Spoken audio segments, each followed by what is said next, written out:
Let's start with India, should we? Well, that's where we just were picking up. As far as the Prime Minister is concerned, as far as the Minister is concerned, we need to do a trade deal with India. It doesn't matter whether or not they are taking oil from Russia. Well, I hope that we can exert some influence on India, which is a strong ally and good friend of the UK. Our trading relationship with India is going to be an important one, not just now, but I think over the course of this century. But I hope that forged in that friendship can also be shared values and a role for India on the international stage, which is about upholding the rules-based system and what the people of Ukraine are fundamentally fighting for, which is freedom, democracy, human rights, self-determination. So, I hope the Prime Minister's visit to India is a success. Is Labour not concerned that India's actions are undermining sanctions? I think that's the concern sort of right across the piece. When you look at the countries that have imposed sanctions, those that haven't, there's still an awful lot more that the international community can do right across the board to increase pressure on Russia. There's evidence the sanctions are working. President Putin himself has acknowledged on Russian state television that there are consequences as a result of Western sanctions.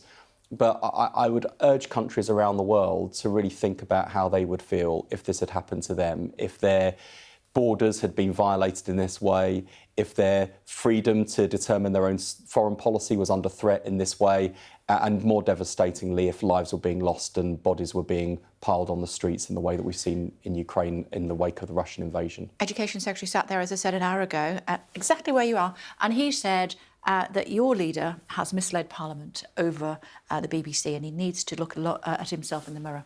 This is just a joke, right? Boris Johnson, on his way to India, acknowledged that his own spokesperson had misled journalists, however inadvertently, about what had happened at a meeting of Conservative MPs. So instead of writing letters to Keir Starmer, maybe the Conservative Party will write letters to the Prime Minister's spokesperson and clear that up. What I thought was extraordinary was that while the Conservative Party have said that what Boris Johnson was alleged to have said about the BBC wasn't true, they haven't denied smearing the Archbishop of Canterbury.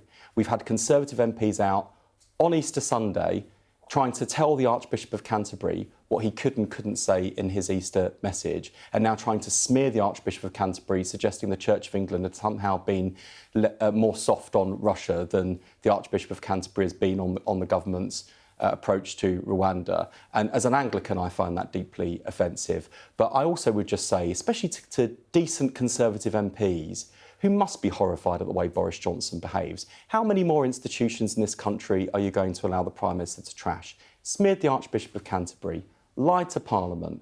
If not in this allegedly. case... Can you just throw allegedly in there? Because otherwise you'll get in trouble, because he allegedly lied to Parliament. We don't know that he did. It's as plain as the nose on my face that Boris Johnson has lied to Parliament. We need this parliamentary investigation because the rules of the Palace of Westminster assume that MPs and ministers act with honour and integrity and don't lie. We're not allowed to call each other liars. We need an investigation to demonstrate that Boris Johnson has lied. But look, the voters aren't daft. Look at what they're saying. A majority of people believe Boris Johnson lied. A majority of people believe that he wasn't sincere when he apologised. A majority of people believe that Boris Johnson should resign. And they're right. Because I can't imagine any one of Boris Johnson's Conservative predecessors in my lifetime, Margaret Thatcher, John Major, David Cameron, Theresa May, lying in such a barefaced way in the way that Boris Johnson has done over the conduct in Number 10. OK, so as far as the Privileges Committee is concerned, why don't we just follow due process, is what the Conservatives are saying. We can get to that, but there are two other investigations going on at the moment. Hold your horses, let those finish, and then we'll move on with that one.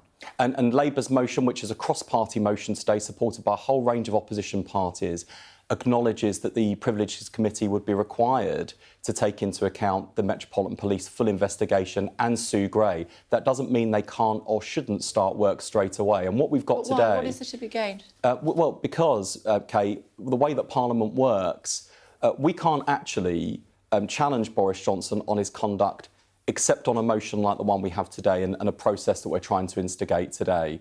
And we're not allowed to call Boris Johnson a liar in the House of Commons, even though that's what many of us believe that he is. And this is about a fundamental principle in our democracy, about basic truth, integrity and decency and standards in public life. There's no timescale for that. You can do that once the other two investigations are finished. Well, I think we've got to get our work on and get our act together, because But lots of people. Why not wait? Well, the Conservatives are saying we need to move on to other issues. We need to draw a line under this. Well, let's get on with the job. Parliament's got to hold Boris Johnson to basic standards and decency. And you know, I think what Boris Johnson has done is just so unlike anything we've seen from a British Prime Minister certainly in modern times, but I think throughout our history of that office. And that's why Parliament has a duty to hold him to account, because if we let this slide, if we let this precedent go, then what's to prevent future Prime Ministers from doing the same? Not saying or doing even worse? Saying just wait until the other process is finished and then bring it in. Due process.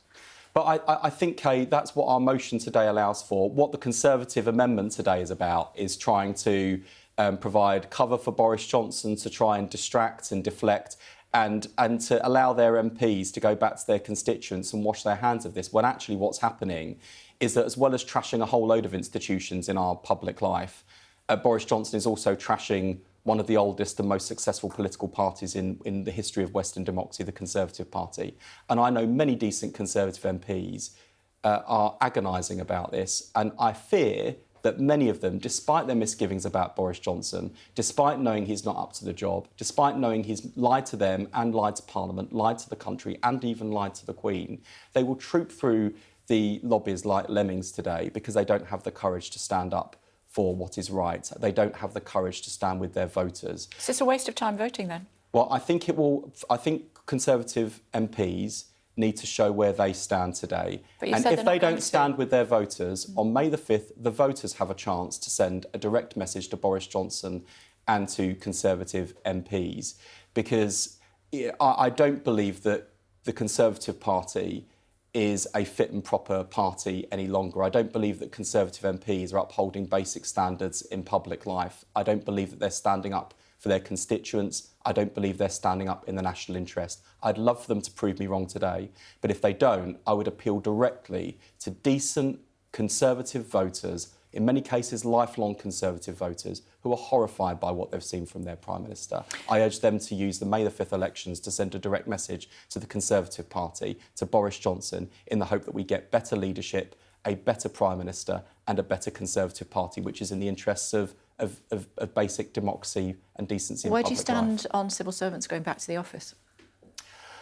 Well, look, I'm probably more convinced of the benefits of flexible working now than I was pre-pandemic, speaking personally as an employer, let alone anything else. I do think that there are real benefits to being in the office, to working around in teams. There are also benefits to flexible working, and I think we need a common sense, level-headed approach to this.